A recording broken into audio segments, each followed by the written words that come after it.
This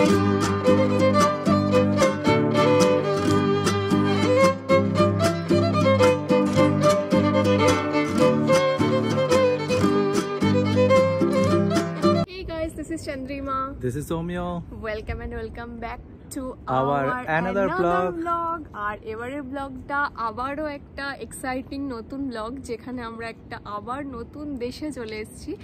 আর এবারে চলে এসেছি ঐতিহাসিক মানে ইতিহাস সমৃদ্ধ গ্রিস দেশে। আর এখন আমরা আছি এথেন্সে।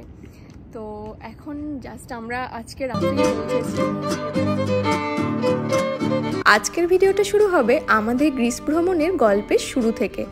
আর শুধু গ্রিসই নয়, 17 দিনের লং ট্রিপে আমরা ট্রাভেল করব আরও অনেকগুলো কান্ট্রি, যেখানে আমাদের সাথে থাকবে তোমরাও।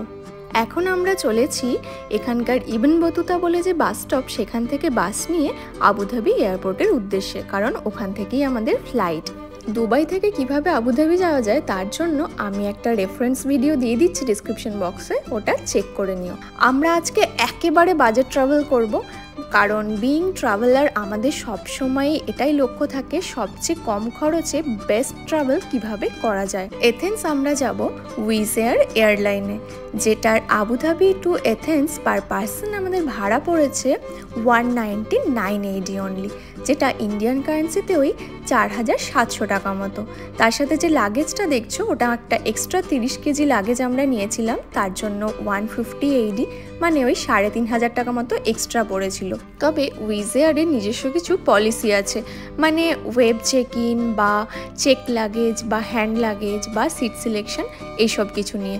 সেটার জন্য আমি তোমাদের রেফারেন্স ভিডিও অ্যাড করে দিচ্ছি ডেসক্রিপশন বক্সে, সেটা দেখে নিও। তোমাদের রেফারেন্সের জন্য আমি একটা ভিডিও দিই, দেখো আমি যদি মার্চের বুক করি আবুধাবি টু এথেন্স তাহলে কিন্তু আরও কম দেখাচ্ছে। তো এদের ওয়েবসাইটে বিভিন্ন অফার চলতে থাকে, আর তাছাড়াও তোমরা খেয়াল করলে বেশ বাজেট ট্রাভেল কিন্তু তোমরাও করতে পারবে।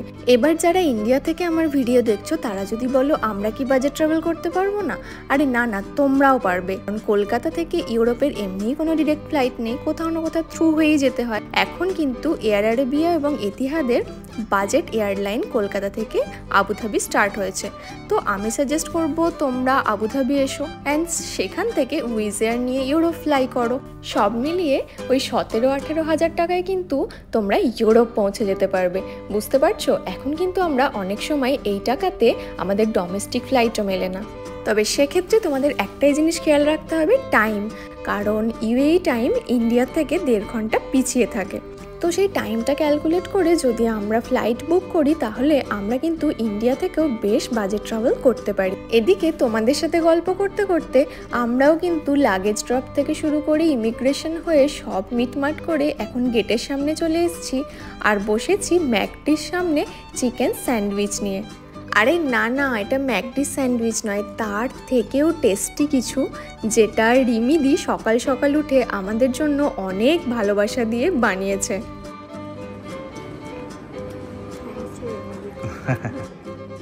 আমাদের বোর্ডিং গেট খুলতে এখনো বেশ কিছুটা দেরি, তাই চলো খেতে খেতে তোমাদের সাথে কিছু গল্প শেয়ার করে নিই। প্রথমে আসি ভিসার কথায়। আমরা যে যে কান্ট্রিগুলো ট্রাভেল করব সবই স্যাঙ্গেন ভিসার আন্ডারে পড়ে। তো আমরা এখান থেকে আগের থেকে স্যাঙ্গেন ভিসা নিয়েছি এবং এই ভিসার জন্য অবশ্যই আগের থেকে অ্যাপ্লাই করে অ্যাপয়েন্টমেন্ট ডেট নিয়ে সেন্টারে গিয়ে বায়োমেট্রিক থেকে আরম্ভ করে সমস্ত ডকুমেন্টস দিয়ে তবেই পাওয়া যাবে। তবে এখন সেঙ্গেন ভিসার এতটাই ডিমান্ড যে 3-4 মাস আগে থেকে অ্যাপ্লাই না করলে পাওয়া খুবই দুষ্কর।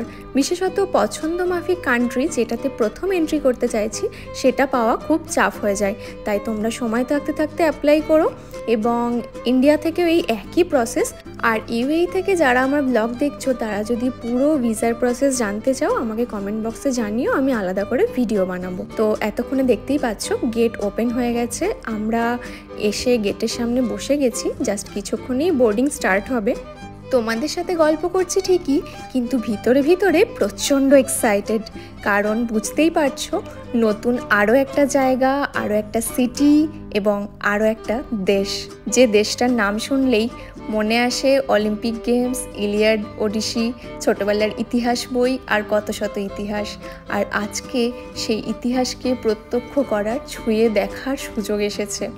এখন এক্সাইটমেন্টকে সাথে করে ইতিহাস ছুঁয়ে দেখার, প্রত্যক্ষ করার আরও একটু কাছের ধাপে আমরা পৌঁছালাম, কারণ ফ্লাইটের বোর্ডিংয়ের পরে এখন ফ্লাইট টেক অফ করে দিয়েছে। তবে আমার আর রোমিওর কিন্তু আলাদা জায়গায় সিট, কারণ পেড সিট ছিল পাশাপাশি নিলে, যেটা আমরা কখনোই নিই না। তো ও আলাদা জায়গায় বসেছে, আমি আলাদা জায়গায়। তবে সবচেয়ে মজার জিনিস, আলাদা জায়গায় হয়েও আমি কিন্তু একটা উইন্ডো সিট পেয়ে গেছি, যেটা আমার প্রচণ্ড দরকার ছিল।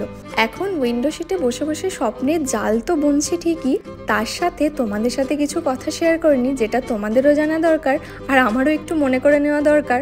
তা না হলে স্বপ্ন না ভীষণ হার্ড রিয়েলিটিতে চলে আসবে। তো সেটা হচ্ছে, আমরা যাচ্ছি এথেন্স, কিন্তু এথেন্স গেলে কিন্তু ভীষণই সাবধানে থাকতে হবে। মানে তোমরা অলরেডি হয়তো জানো, ইউরোপের অনেক বড় বড় শহরেই বিভিন্ন স্ক্যামের কথা, আর তার সাথে পকেটমারির কথা। আর এথেন্সও কিন্তু তার ব্যতিক্রম নয়, তাই খুবই সাবধানে থাকতে হবে। মোস্টলি এখানকার যে পাবলিক ভেহিকলস আছে, মেট্রো বা অন্যান্য কিছুতে প্রচণ্ড যখন ভিড় হয় তখন এরা সেই সুযোগটা নেয়, বা এরা অনেক সময় কিছু হয়তো মাটিতে ইচ্ছে করে ফেলে দিল, দিয়ে একটা মেস ক্রিয়েট করলো, তো সেই সুযোগটা নেয়। তাই সদা সর্বদা আমাদেরও খুব সজাগ থাকতে হবে যতদিন আমাদের ট্রিপ চলবে। আর তোমরাও যদি ঘুরতে আসো এই জিনিসটা ডেফিনেটলি মাথায় রাখবে, কারণ ধরে নাও টাকা পয়সা, ক্রেডিট কার্ড, মোবাইল আমি ধরলাম চলে গেল, কিন্তু পাসপোর্ট চলে গেলে কী লেভেলের হ্যারাসমেন্ট আর প্রবলেম হতে হবে জাস্ট ইম্যাজিন করো। তাই এই জিনিসটা নিয়ে কিন্তু সজাগ থাকতেই হবে।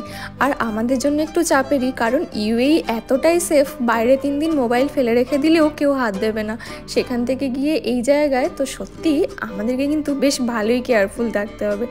আর এত গল্প করতে করতে অবশেষে এখন দেখা যাচ্ছে গ্রিসের মাটি।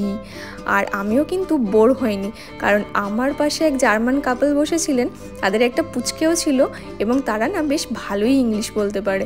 তো তাদের সাথে গল্প করতে করতে ইনফ্যাক্ট ফোন নাম্বারও শেয়ার হয়ে গেল। তাই সময় কোথা দিয়ে কাটলো বুঝতে তো পারলামই না। আর আমরা এতক্ষণে পৌঁছে গেলাম এথেন্স, আরও একটা নতুন সিটি, নতুন একটা ক্যাপিটাল, নতুন একটা দেশ।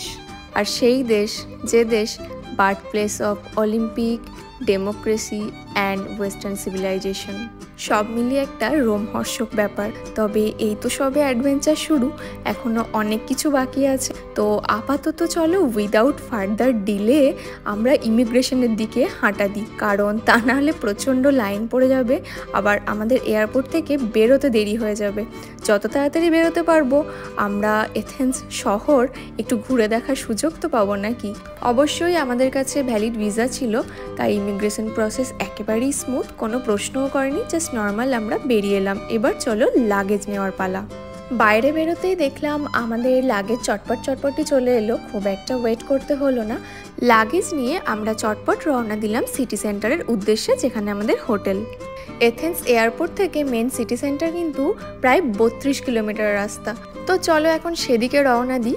এদিকে সিম কার্ডের কাউন্টার ছিল, যেরকমভাবে এয়ারপোর্ট থেকে বিক্রি হয়, তবে আমরা এখান থেকে নিলাম না, কারণ এয়ারপোর্ট থেকে দাম একটু এক্সপেন্সিভ হয়। আর এদিকে হঠাৎ দেখি এথেন্স এয়ারপোর্টে হিন্দি লেখা আছে। একজন ইন্ডিয়ান হিসেবে তখন কতটা গর্ব হচ্ছিল বলে বোঝানোর নয়। এখন আমরা স্ট্রেট বেরিয়ে যাব, এই সামনেটা দাঁড়ালে ট্যাক্সি পেয়ে যাব।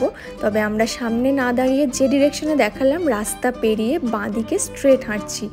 এই এসকালেটারটা নেবো, তবে তার আগে অমিও এখানে স্থানীয় কাউকে জিজ্ঞাসা করছে, তো সে বলল হ্যাঁ এটাই, এটা নিলে আমরা পৌঁছাবো মেট্রো স্টেশনে। এখান থেকে লং ওয়ে এসকালেটারে আমরা পৌঁছালাম মেট্রোতে। তো মেট্রোতে এখন এখানে 2টো কাউন্টার আছে, সেখান থেকে আমরা টিকিটও নিয়ে নিলাম। মোনাস্টেরা কি বলে একটা জায়গা, যেটা এখানকার সিটি সেন্টার যেতে পার পার্সন আমাদের টিকিট লাগলো 9 ইউরো করে, যেটা 1 ওয়ে এবং 90 মিনিটস ভ্যালিড। তো সেটাকে ভ্যালিডেট করে আমরা চলো এখন মেট্রোর দিকে এগোই। এটা ছাড়াও কিন্তু এখানে মানে এই এয়ারপোর্ট মেট্রোতে আরও টিকিট হয়, যেরকম একটা বোথ ওয়ে টিকিট নেওয়া যেতে পারে, যেটা 16 ইউরো, যেটা 30 ডেজ ভ্যালিড। মানে আমার যদি আবার এথেন্স থেকে ফ্লাইট থাকে সেক্ষেত্রে I can buy this ticket. আর তাছাড়াও একটা 20 ইউরোর পুরো 3 ডেজ পাস হয়। তবে এগুলো কিন্তু সবই এয়ারপোর্ট মেট্রোর কথা বললাম, অন্যান্য মেট্রোতে অন্যান্য প্যাকেজ আছে। আর এয়ারপোর্ট মেট্রো আছে 40 মিনিট অন্তর অন্তর, তবে বেশি রাতের দিকে থাকে না, সেক্ষেত্রে আমরা বাস নিতে পারি X95 বাস। তবে সকালের দিকে সেটা ভালো অপশন নয়, কারণ প্রচণ্ড জ্যামে ফেঁসে যায়। তো ট্যাক্সিরও ওই একই গল্প, এবং ট্যাক্সিতে পড়ে প্রায় 50 ইউরো মতো। 200 मिली इंडिया में कॉल कर सकते हैं। और स्विट्जरलैंड में काम करेगा? पूरे यूरोप में काम करे, सिर्फ क्योंकि मैं इससे पहले भी गया हूँ, हर जगह यूरोप में काम करता है, स्विट्जरलैंड में मुझे अलग से सिम लेना पड़ता है। ठीक तुर्की में काम नहीं है करेगा। अच्छा, स्विट्जरलैंड में करेगा? करेगा, क्योंकि वो यूरोप। মোনাস্টারে কি পৌঁছে আমাদের হোটেল পৌঁছাতে হালকা একটু চাপ হলো, কারণ হাতে ইন্টারনেট ছিল না, তাই লোকেশনটা বুঝতে পারা যাচ্ছিল না। তো কোনো রকমে এদিক ওদিক ঘুরে ম্যানেজ করে একজনকে ধরলাম, পাকিস্তানি ভাই যে হিন্দি বলতে পারে। তো তার থেকে ইন্টারনেট নিয়ে আমরা হোটেলের লোকেশন দেখে হোটেলে লাগেজ টাগেজ রেখে সিম নিলাম, যেমন তোমরা দেখলে। তো সিমের দাম পড়লো 30 ইউরো 30 ডেজের জন্য, যেটা বলেছে পুরো ইউরোপ চলবে, যেমন তোমরা দেখতে পেলে। তবে এটাই কিন্তু আমরা এয়ারপোর্টে কিনলে এর ডাবল দাম পড়তো।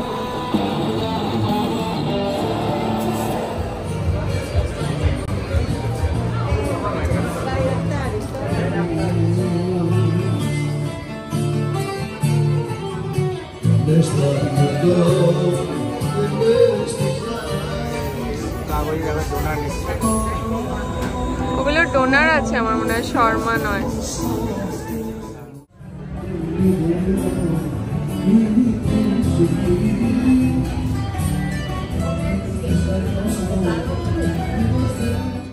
বাইরে বেরিয়ে এই শহরের ভাইব দেখে আমরা তো অবাক।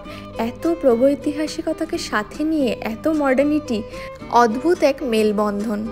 প্রথমেই আমরা শহরের ভাইব চেক করার পরে একটা সুন্দর ভাইবওয়ালা রেস্তোরাঁয় বসে গেছি ডিনারের জন্য। তার সাথে এটা কিন্তু অনেক পুরনো একটা রেস্তোরাঁ। আমরা অর্ডার করেছিলাম একটা গাইরোজ। গাইরোজ মানে ওই শর্মা টাইপের একটা খাবার ধরতে পারো।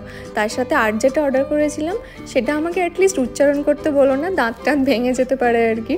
তো যাই হোক, কিন্তু দুটো আলাদা অর্ডার করার পরেও একটা গাইরোজ এলো আর একটা ওটাই র্যাপ ছাড়া এলো। জানি না আমরা কি ভুল বলেছি। আরে যেটাই আছে, ল্যাঙ্গুয়েজ ব্যারিয়ার তো হালকা আছে, তো বুঝতে বা বোঝাতে এটুকু প্রবলেম তো হবেই, তা না হলে কি ট্রিপ হলো। ডিনার শেষে আমাদের হাতছানি দিয়ে ডাকছিল অ্যাক্রোপলিস। এত কাছে এসে তার ডাক এড়িয়ে থাকা যায় নাকি? পিছনে ঐতিহাসিক অ্যাক্রোপলিস রয়েছে। আমরা হাঁটতে হাঁটতে কালকে আসবো, বিস্তারিতভাবে আমরা পুরোটা তোমাদের দেখাবো। কিন্তু আপাতত আমরা এই জাস্ট ইভিনিং ওয়াক করতে করতে, ইনফ্যাক্ট নাইট ওয়াক করতে করতে যে দৃশ্য দেখছি, সেই পুরনো ইতিহাসকে এরা সুন্দরভাবে কি বলবো সংরক্ষণ করে যেভাবে প্রেজেন্ট করছে।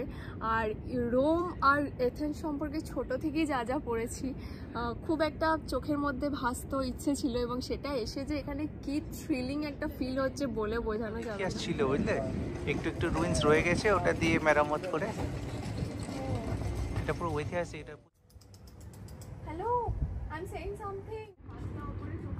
একদম একদম। তো শুনতেই পেলে ওমিওর প্রতি আমার সাবধান মানি, বলছি যে চোখটা নিচে হাতটা ওপরে, মানে তুমি শ্যুট করছো দ্যাটস ফাইন, কিন্তু নিচের দিকটা দেখো, কারণ রাস্তাটা তোমরাই দেখো, এই রাস্তায় না দেখে চললে হয়। আর বিড়ালটাকেও তোমরা দেখলে, ওরা কিন্তু আমাদের ওই চুপচুপ ডাকটা চেনেই না। জানি না অন্য দেশে কি এক্সপিরিয়েন্স হবে, সেটাও করে তোমাদের বলবো, কারণ আই এম এ ক্যাট লাভার। তো আমি যেখানে যাবো বিড়াল কিন্তু আমার সাথে ঠিক থাকবে। Anyways, now way back hotel we will ended up this vlog with a gelato. Yes, Europe এসছি, জিলাটো না খেলে কি চলে? So at the end of the day আমরা একটা প্যাশন ফুড ফ্লেভারের জিলাটো খেয়ে আজকে দিনটা শেষ করলাম, এবং এটার দাম ছিল 5 ইউরো। অ্যান্ড এই ব্লগটাও এখানে শেষ করলাম। যদি ভালো লাগে লাইক কমেন্ট শেয়ার সাবস্ক্রাইব করে দিও। অ্যান্ড ডেফিনেটলি যদি কোনো অ্যাডিশনাল ইনফরমেশনের দরকার হয়, do comment on comment box, I will definitely reply you. And lastly রাত 1:30টার দিকে ব্লগ এন্ড করলাম। তোমরা জাস্ট লাস্ট ভাইবটা একবার এথেন্সে চেক করে নাও। Os